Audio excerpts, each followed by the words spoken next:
Welcome to the Balanced Hustle podcast. I'm your host, Lindsay Sherman, fitness coach for burnt out perfectionist. If you're ready to break free from overwhelm, simplify your nutrition, and make fitness finally work for you instead of against you, you're in the right place. Each week, we'll dive into easy strategies to balance your health with your busy life. Let's hustle for balance, not burnout. Grab a seat and let's dive in. Hello and welcome back to the podcast. It feels like it's been forever since I recorded a podcast, since we took a little bit of a break for the holidays. And then after the holidays, right on New Year's Day, I got sick. I got the sickness that the rest of my family had over Christmas. And so that's how I started my new year. So I am back to recording today. I may sound a little stuffy, a little nasally. That is just because I'm getting over being sick. I have also realized that I am getting out of breath very easily. And I think it's because I can't breathe through my nose very well still. And I was recording client check-ins yesterday. And I was just getting out of the breath in the middle of my sentences. So we may have to pause a couple times for me to get some water, take a breath, but we are going to do this. We are going to power through. I will try not to sniffle over the microphone because that would be super annoying. But we are going to hammer this podcast out. I am predicting I have at least maybe about half an hour until my husband walks in the door and walks in my office and says, "Hey, what's up? What are you doing? Recording a podcast?" Because that is what always happens. You hear me talking to myself. Who do you think I'm talking to? And he'll just stand in the doorway and kind of smile at me. And I'm like, okay, train of thought ruined. Thank you. But he just got home, and I was going to record before he got home, and I have him on a little tracking app now because he is notorious for having his phone on silent or not charging his phone. So even if his phone is dead, at least I can see where he last was, is he on his way home? We have a couple rental properties, is he at one of those? And I was going to record before he got home, so I had a little bit of quiet time.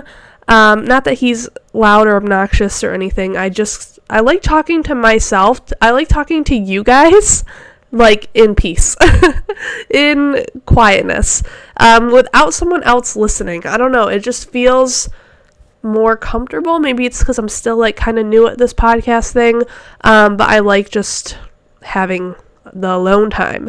But I was going to record before he got home, check the app, and I saw his little face. It was zooming home. So but then he got home, and for those of you who don't know, him and his brother, my brother-in-law, have a business that they run out of our garage, and he said that he was going to go out there and check in, talk to his brother for just a second. So I think I have at least half hour, 45 minutes, maybe an hour, because whatever my husband says timing wise, just multiply that by 3, 4. If he says he's going to be home in 10 minutes, it's probably going to be 45. And I'm not trying to pick on my husband, just the concept of time is not quite there sometimes, and which is fine. He's out talking to his brother about business, so that gives me some time to record. The dogs are barking at something. I think we're good.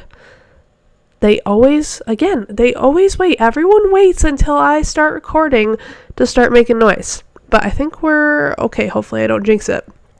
Anyway, that was a long intro again that you did not ask for, but I notoriously keep giving you them.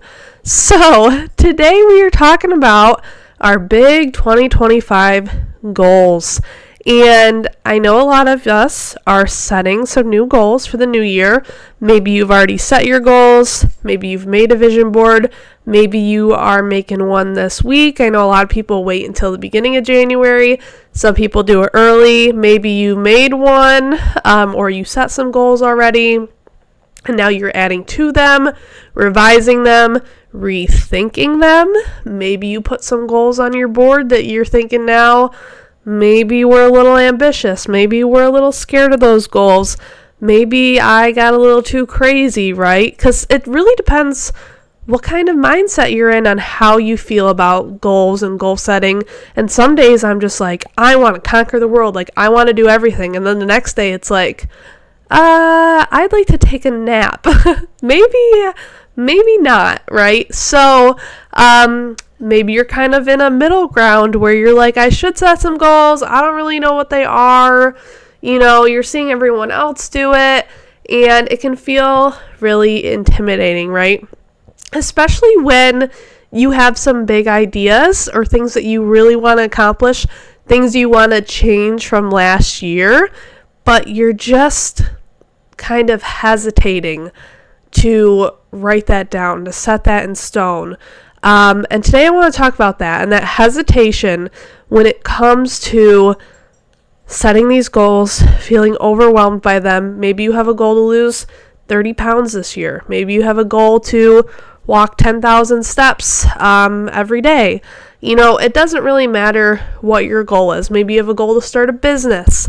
Any goal that you are kind of thinking about putting on your roster for 2025 and you are hesitating on, you're feeling a little unsure about, you're not sure if now is the time, but it's been in your head for a while, this is the episode for you, and that is what I want to talk about tonight. So, big goals often feel very overwhelming, right? Because initially, there's a big fear of failure. What if I set this goal and I don't achieve it, right? That's a big one that stops a lot of us, right? Just being afraid to admit that we want something and being afraid to fail at it, especially being afraid to fail at it in front of other people if we tell other people about it, right? Other reasons why big goals feel overwhelming is if you are a perfectionist like me, you want to have things like all figured out all at once, right? Like if I have a fitness goal, I instantly have to make my whole fitness plan up, right? Like I need to draw everything out. I need to get all the apps that I need and plan everything out, and I need to figure out what all the steps are. Okay, sorry if you heard my dog barking in the background. This is just my brand, okay? This is my brand. I try to avoid it every time, but I think the boys are probably outside. They see the lights on in the garage. I could go put them in their room, but they've been in their room all day. So we just pause and restart and pause and restart. But what I was saying was, wanting to have everything all figured out. That's often a big roadblock that we hit too. And then the third reason why those big goals often feel overwhelming is feeling kind of unworthy of accomplishing those goals, feeling doubtful on if you maybe deserve those goals, if you can achieve those goals, right? I can relate this to when my husband and I were trying to buy our first house. And before we bought our first house, we rented for 2 years.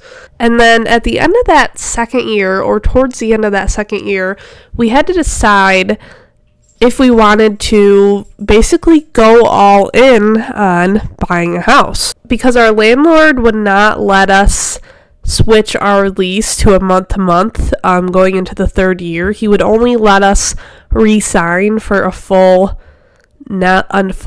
other year, which we knew that we didn't want to stay in that rental much longer, which, by the way, that rental was haunted. That's a story for another day, but that rental was haunted, and I was ready to leave and buy our own house. However, we had been looking for we started looking probably 6 months before our lease was up, and this was when like the housing market was still like going crazy. Like it was so hard to buy a house, and so it was very difficult, and it's still crazy now, but it was very difficult for us to find something. And so after, even though we had been looking for 6 months, we had not had any accepted offers. And we had to make a decision, like, what are we going to do? Are we ready to go all in on this? And we ended up going all in on it, ending our lease, and we moved into Brandon's parents' basement. They have a split level house, and so the basement, they basically weren't using, or they were able to let us use, so it was kind of our own space. And we decided that we were going to stay there until we got an accepted offer on a house. And there was a lot of doubt during that process, because, it kind of almost felt like you were taking a step back, after we had been living together for 2 years, kind of out on our own, in our own house. It was a full house. It was a small house, a small haunted house, but it was a full house. And, kind of felt like maybe we were taking a little bit of a step back. But what we did know was this is absolutely what we wanted, even though it was intimidating, and we didn't know if it was going to happen in a year, 2 years, 3 years. We just knew that it was something we wanted to do. We'd been thinking about it for a while, so we knew that we had to go for it. Now, obviously, like I said, you have that self-doubt. Are we kind of worthy of this? Are we capable of this? At that time, this was 2 years, well, I guess almost 3 years ago. So we were both 22, and pretty much none of our friends, and still a lot of our friends, don't own their own houses yet, right? People are just waiting longer to buy houses sometimes. It's very hard to do it, right? Even if you have a good job, it's just a difficult kind of market to buy a house in. And so we kind of looked at the people around us, and all of those three things that make big goals overwhelming, all started to come into play, right? That fear of failure, that, wanting to have it all figured out.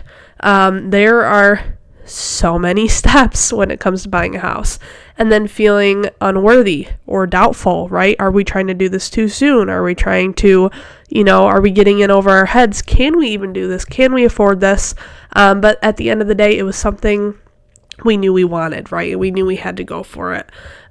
So that brings me to my point. When it comes to any big goal that you are setting, you have to look at it like we did when we bought our house. You have to look at, number one, has this been in the back of my head for a while? And why? Why can I not get it out of my head? Why is it important to me? Why do I feel like I need to be a part of this, or I need to do this? This is the next step in my life. It might not even sound logical, but it might be something that you just can't get out of your head. Is there something like that in your head right now? I want you to ask yourself that question. And then don't think about all of the steps that need to happen in order for you to get to the end result.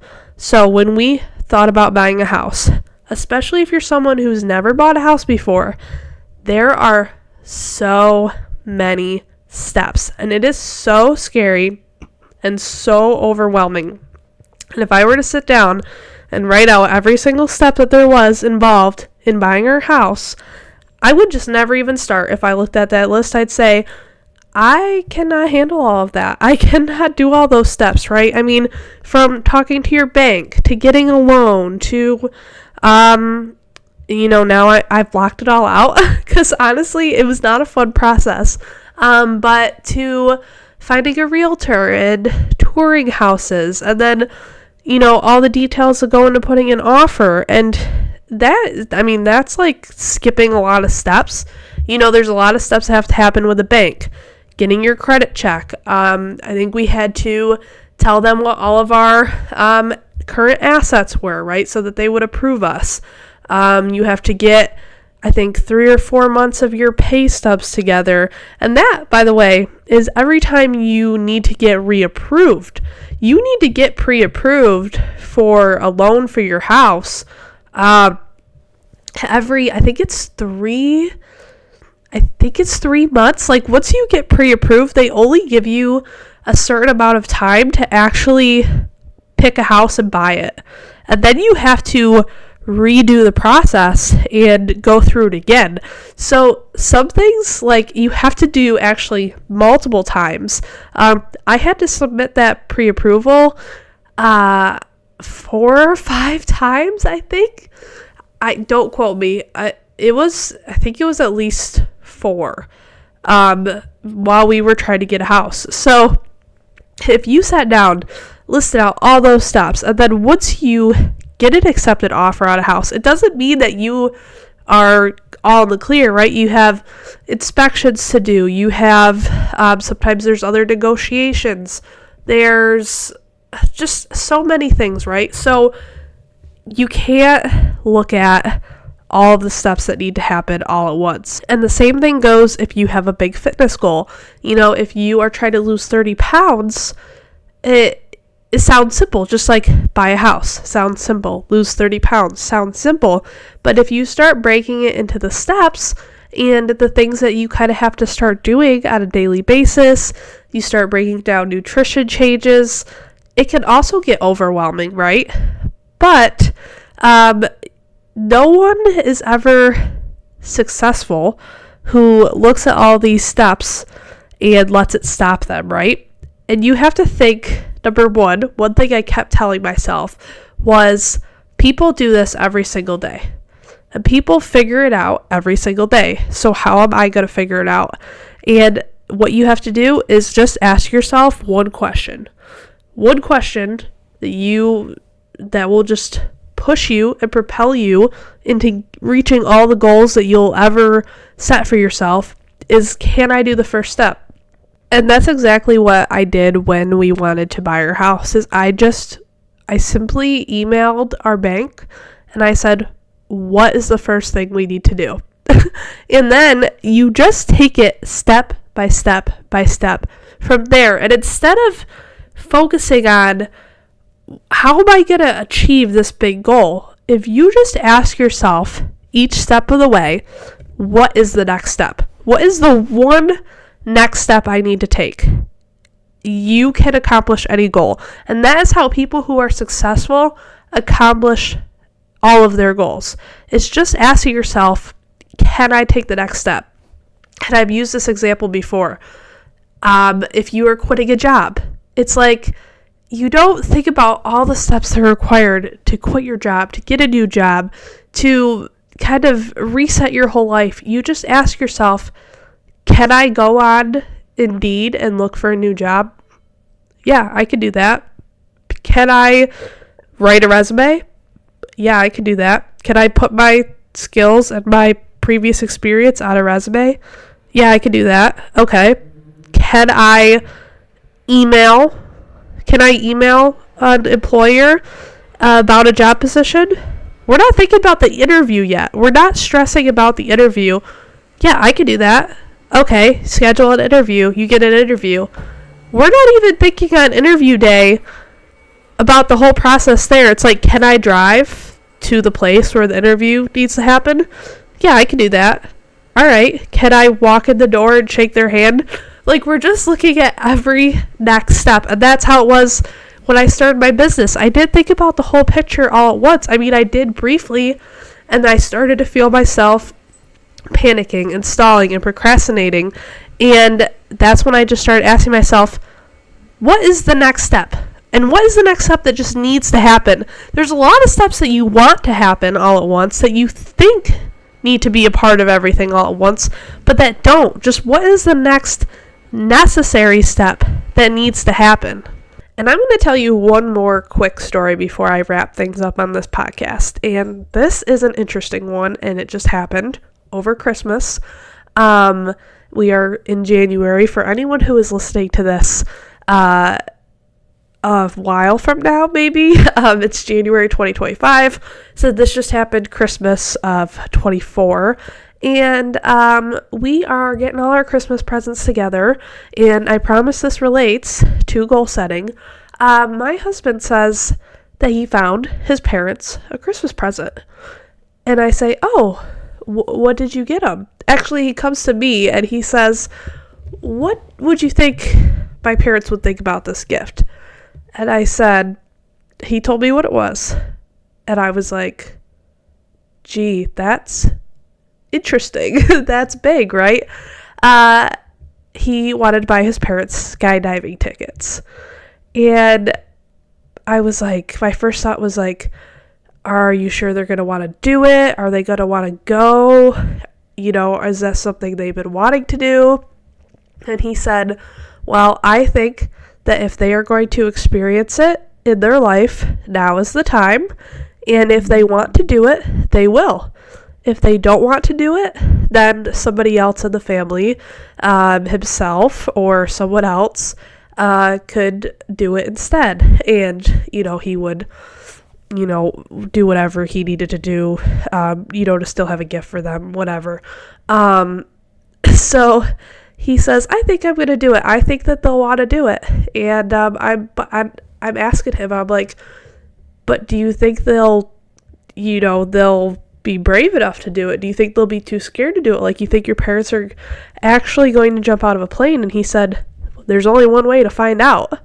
And he basically wanted them to have the opportunity to have this experience. And I might have thought it was a little crazy, but I'm like, okay, all right, whatever you want to do, right? So he gives them the skydiving tickets for Christmas, and it was obviously a big surprise. It's not something they've talked about. Maybe they've mentioned it a little bit. I'm not sure. And it was surprising to some of the other, you know, siblings of the family, and they're like, wow, that's kind of like, telling someone they're going to go skydiving, like, that's huge. And he just said, do you want to do it? He asked his parents, well, do you want to do it? And his mom said yes, and his dad said, well, if she's doing it, I'm doing it. And the point of this story is, first of all, he had something in his head that he wanted to, go for and see what would happen. And then the second thing, and he just made a decision to make that happen. And then the second thing is that people who go skydiving, the people who successfully make it into that plane, jump out of that plane, parachute down to the ground, and, may or may not have enjoyed the experience. I think most people who do it are glad that they did it. The people that do that and that follow through with that are not thinking about every step, the whole on the whole way there. They're not thinking about jumping out of the plane the entire time they're getting ready to jump out of the plane. Those people are the people that talk themselves out of jumping out of the plane. The people who successfully jump out of a plane, unless, I'm sure some people do. Some people are just brave and they will just conquer everything, with that big scary thing in the back of their head the whole time. But the people who are most successful, that are like me and you, that are going to jump out of that plane, are the people who only think about the next step ahead of them. Of course they know what the big picture is. They know what the big picture goal is. They know what they're trying to achieve. But they show up and they say, can I drive to the place? Can I watch the instructional video? I've never been skydiving. I've just seen people do it online, so I'm guessing this is what happens, right? Can I watch the instructional video? Can I put the gear on? Can I get dressed in, I think they wear like a suit of some sort. Can I put that suit on? Yes, I can do that. I am focused on the next thing, the very next thing, the next task ahead of me on my way to this accomplishment, Can I step in the plane? We're thinking of just the next step ahead of them. Can they physically do that? And then once you've gotten to a certain point, it's like once you get up there, I don't know the statistics, but I'm sure that most people who get themselves up there are gonna jump. And that's how it's going to be for you. When you have this big scary goal that you're thinking about right now, but you can't get out of the back of your head, you're just going to take the next step. You're just going to look at the next necessary thing you need to do. Can you do it? Do you have the ability? Do you have the resources to do it? Is it possible? Most things that you want to accomplish, other people have done them. They are possible. You can just focus on the next step. Stop thinking about the big scary picture. Stop thinking about what if I fail? All those things we talked about in the beginning. Am I deserving of this? What if I fail? Feeling, that you want to be perfect, that you want to have it all figured out. You got to stop thinking about those things, and you just got to think, can I do the next step?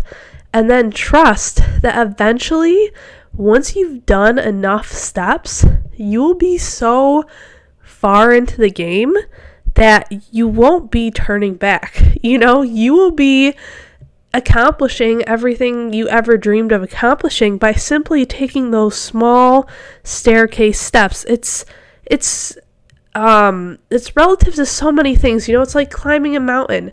You don't climb the whole mountain all at once. You got to take breaks. You got to do a little bit at a time.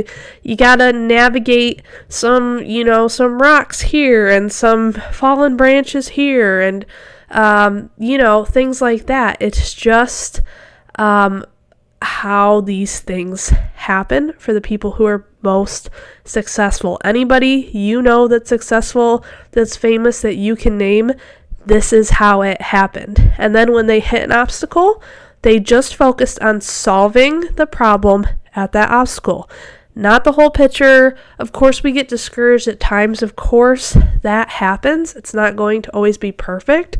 But if you can just focus on solving the obstacle at hand, it will save you from completely giving up.